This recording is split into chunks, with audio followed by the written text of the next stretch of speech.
Em nome do Pai, do Filho e do Espírito Santo. Amém. Vamos tratar agora dos 2 mandamentos que mais dão pano para a manga na nossa sociedade hoje em dia. São o 6º, não pecar contra a castidade, e o 9º, não desejar a mulher do próximo. Eles dão pano para a manga. Eles dão pano para a manga porque a nossa sociedade meio que enlouqueceu em relação ao sexo. O sexo é uma coisa maravilhosa, é um dom de Deus, para que a espécie se perpetue. Deus me deu a graça de ter 2 filhos. Eu e minha mulher concebemos os filhos, Deus criou uma alma imortal, vai estar aí para sempre, para cada um deles. E assim eu pude participar dessa coisa magnífica que é a obra da criação. Isso é lindo. Mas, como tudo que é necessário para a perpetuação da espécie, Deus botou algo a mais. Quando a gente come, o gosto da comida é muito bom. A sensação de comer, quando está com fome especialmente, é maravilhosa. A gente está apertado para o banheiro, quando a gente vai, que alívio. A mesma coisa acontece com o sexo. Ele tem um prazer que vem junto, um prazer adicionado, para garantir que a espécie continue. Porque se ter filhos, fazer os filhos ali, fosse uma coisa tão agradável quanto arrancar um dente, a espécie humana já tinha acabado há um tempão. Mas não, é muito agradável. Só que a nossa sociedade, o que ela fez? Ela trocou o sexo pelo prazer do sexo. Um pouco como que os romanos fizeram, coisa de 2000 anos atrás, quando eles trocaram a comida pelo prazer de comer. Eles comiam, depois eles iam, vomitavam, voltavam para a mesa e comiam mais. Aí vomitavam, voltavam para a mesa e comiam mais. A nossa sociedade está fazendo a mesma coisa com o sexo. Sexo sumiu, não se fala mais de sexo. Só se fala do prazer do sexo. Só se fala das delícias, do prazer enorme que pode ter. Até, ao contrário, se tenta impedir que o sexo exista. E como assim? Se tenta trocar o sexo pelo prazer desordenado que se pode ter do sexo, sem que ele exerça as suas funções. Quais são as funções do sexo? A primeira função é a função procriativa. O que quer dizer isso? Gerar uma nova vida. É para isso que serve, basicamente. O sexo é uma maneira da gente garantir que os espermatozoidezinhos se unam com os óvulos e aí surge aquela pessoinha ali, Deus infunde aquela alma ali, aquela pessoinha vai crescendo, nasce, cresce, começa a fazer besteira por aí, sai andando de moto. Bom, essa é a primeira função primordial do sexo. Gerar crianças. Aí o que se faz?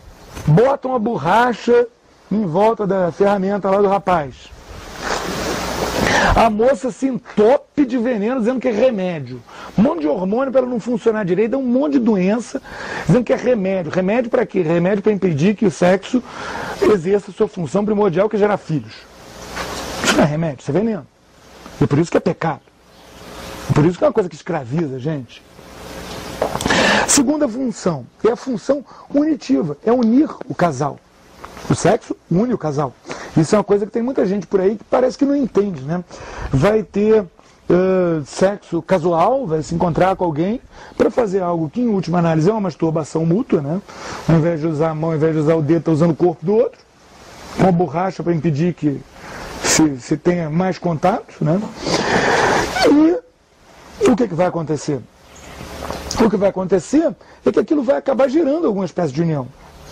Mesmo que seja a coisa mais casual do mundo, aí daqui a pouco a gente já vê o outro aí com o coração partido. Por quê? Porque fez uma coisa que tem uma função unitiva, tentando fingir que essa função unitiva não existe. Ah não, estou só me divertindo. Ele é só meu amiguinho. Ela é só minha amiguinha. Quando vê, está aí com o coração partido. Por quê? Porque essa função unitiva, gente, está aí. Funciona. E, finalmente, a função de alívio, como a função de ir ao banheiro, de alívio da concupiscência. Por quê? Porque se a gente fica tendo pensamentos sexuados, se a gente fica prestando atenção em sexo, se a gente fica sendo exposto a coisas fortes, sexualmente falando, dá vontade. Na nossa sociedade, é muito difícil a gente fugir disso. Tem que tomar um cuidado enorme, praticamente não ver TV, tomar um grande cuidado quando você está navegando na internet, muitos lugares por aí, não dá nem para ficar olhando muito em volta por causa das roupas das moças, né? Que para homem, uma moça com pouca roupa é atrativa. Se a moça for bonita, claro, senão é assustador.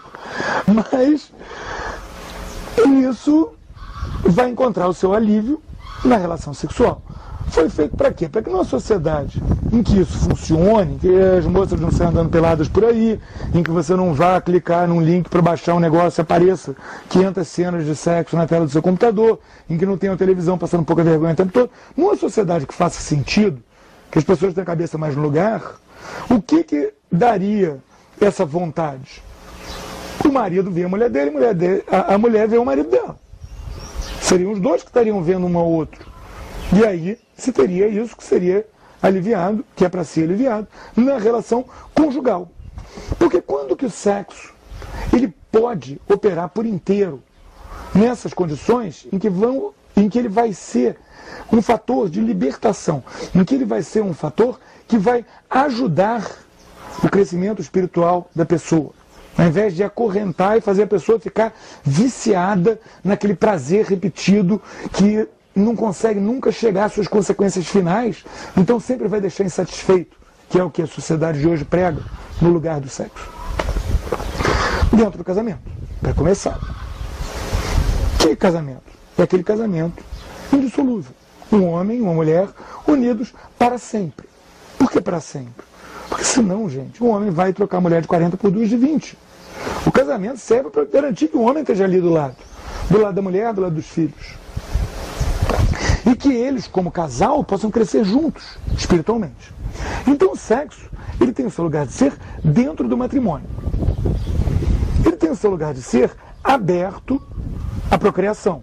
Não é questão de ele só serve para a procriação. Então vamos agora gerar mais um filhotinho. Não. Mas ela faz parte. Ela é o objetivo primeiro, mas de uma certa maneira um pouco uma loteria. Não é de toda relação que vai nascer uma criança. Mas não se pode fechar isso. Porque se a gente fecha aquilo que é o fim último, a gente está fazendo que nem aqueles romanos que comiam e vomitavam. E assim não se nutriam, mas se envenenavam com a comida que eles comiam. Então a gente deve estar aberto à procriação. Ou seja, no nosso exame de consciência, o que a gente vai ver nós casados?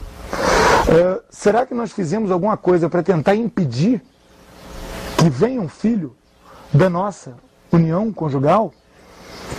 Será que a mulher tomou pílulas anticoncepcionais, por exemplo? Pecado mortal. Uma coisa que afasta ela de Deus, prejudica o crescimento espiritual dela. Além da saúde física, claro. Será que ela botou um DIU, um pedacinho de cobre lá dentro, envenenando ela para não deixar o neném crescer? Será que eles usaram alguma barreira física, uma camisinha, um diafragma, uma porcaria qualquer, para impedir o espermatozoide de chegar no óvulo e ali vir a vida, que aquele ato foi feito para gerar? Nem sempre vai gerar, mas tem que estar aberto essa geração. Então isso a gente vai examinar, nós casados. A função unitiva do sexo. Aquela relação, ela é uma relação que está unindo mais o casal? Não está sendo uma coisa esquisita de ficar tentando ter prazeres estranhos e daqui a pouco vai precisar, como diz o escritor, o Luiz Fernando Veríssimo, né? A coisa vai ficando tão complicada que daqui a pouco só funciona com bodes, anões bisuntados e carrinhos de mão? Mas será que aquilo vai ser uma função unitiva do casal? Verdadeira? Será que aquilo não vai ser uma coisa de ficar tentando prazeres esquisitos e usando coisas estranhas compradas numa sex shop e coisas bizarras que só vão fazer com que seja cada vez mais difícil um sentir atração pelo outro? E, finalmente, a questão do débito conjugal, que é o quê? O corpo do marido pertence à esposa, o corpo da esposa pertence ao marido. Então existe o chamado débito conjugal. A gente não tem o direito, a não ser que tenha uma razão grave, um problema físico, uma doença, alguma coisa, a gente não tem o direito de se negar a ter relação com o nosso cônjuge. É outra coisa que a gente deve procurar ver também no nosso exame de consciência. E para quem é solteiro? Para quem é solteiro, basicamente, o que você deve pensar? Você deve pensar naquilo que eu falei logo no início, né? Numa sociedade que fizesse mais sentido, que não tivesse a pornografia toda, qual seria a coisa que daria vontade de ter relações? Seria para a esposa o esposo, para o esposo a esposa. Vocês pegam o Cântico dos Cânticos, coisa mais linda que tem na Bíblia, falando exatamente disso. Amor da esposa pelo esposo, do esposo pela esposa, que são simbólicos do Nosso Senhor e da Igreja, são figuras do Nosso Senhor e da Igreja, mas que também são verdadeiros. Qualquer marido, qualquer mulher. Na nossa sociedade maluca, a gente tem uma quantidade enorme de apelos sexuais operando o tempo todo. Então a gente tem que tomar um cuidado enorme com eles. Por quê? Porque eles vão despertar uma fome que você, solteiro, não tem como saciar. Já dizia São Paulo, melhor casado que se abrasar. Então a gente deve procurar evitar essas ocasiões de pecado. Essas coisas que vão fazer a gente ficar com vontade. Quem é solteiro, muito mais. Por quê? Porque não tem como saciar a vontade. Vai acabar cometendo o pecado de Onã, né, o onanismo. O Onã era o cara que, tendo relações com a mulher, ele não queria engravidar a mulher, então ele, na hora do vamos ver lá, quando já estava quase chegando aos finalmente, ele saiu e derramou a sua semente por terra e foi punido por Deus. Que é a mesma coisa que está fazendo todo mundo que está aí com suas camisinhas e pílulas, etc. É onanismo, é masturbação, que é pecaminosa. Quer seja cometida usando o corpo do outro, quer seja cometida usando a própria mão trancada no banheiro. Mas é o que acontece por aí. E é uma escravidão tremenda, é um vício tremendo. O cara que começa com isso, para ele conseguir parar, é dificílimo. Por quê? Porque ele está mantendo o cérebro dele sempre num estado de excitação constante, sempre procurando ocasiões de excitação, sempre o olho dele vagando, procurando aquilo que vai excitar ele, que ele vai guardar no ficharzinho mental para fazer aquilo de novo. Então a pessoa que comete esse pecado, ela deve se confessar e ela deve procurar evitar ao máximo, aliás, como qualquer um, as ocasiões de pecado, as tentações. E ele deve, se ele vai no lugar, ele vê que está difícil, está aquela mulherada quase sem roupa, tenta evitar esse lugar. Mais vale evitar esse lugar do que depois ficar tendo problemas com ele. E do mesmo modo, evidentemente, a relação sexual para o solteiro, ela é sempre errada. Por quê? Porque não tem união do casal ali. Ela não pode exercer uma função unitiva. Se ela exercer, vai exercer uma função unitiva de um casal que não tem nenhum compromisso. Só vai levar a partir o coração, só vai levar a prejudicar o crescimento espiritual da pessoa. Função procriativa dela.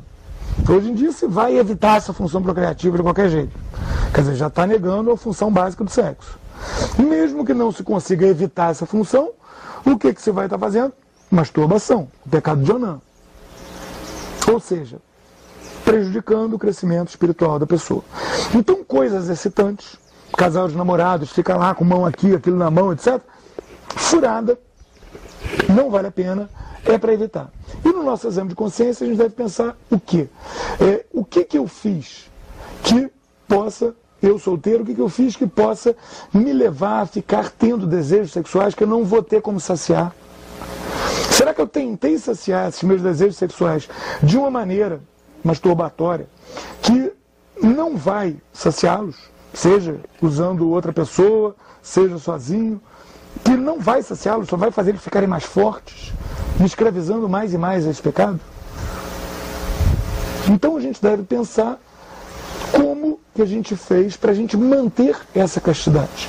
O que a gente olhou, o que a gente leu, o filme que a gente viu, a foto que a gente viu, o que a gente procurou ver na internet, na TV, na vida em volta, no mundo em volta. Será que a gente procurou evitar essas ocasiões? Será que a gente procurou evitar esses excessos, essas coisas que vão atiçar na gente uma coisa que a gente não pode saciar? Quem é solteiro? Ou quem é casado? Aquilo que eu vi antes. As funções unitiva, procriativa do matrimônio, o débito conjugal. Será que a gente levou isso tudo em consideração? E quando a gente não levou, em que a gente se escravizou, em que a gente pecou? Vamos assim procurar examinar a nossa consciência quanto ao 6º e ao 9º mandamentos da lei de Deus. Louvado seja nosso Senhor Jesus Cristo. Em nome do Pai, e do Filho e do Espírito Santo. Amém.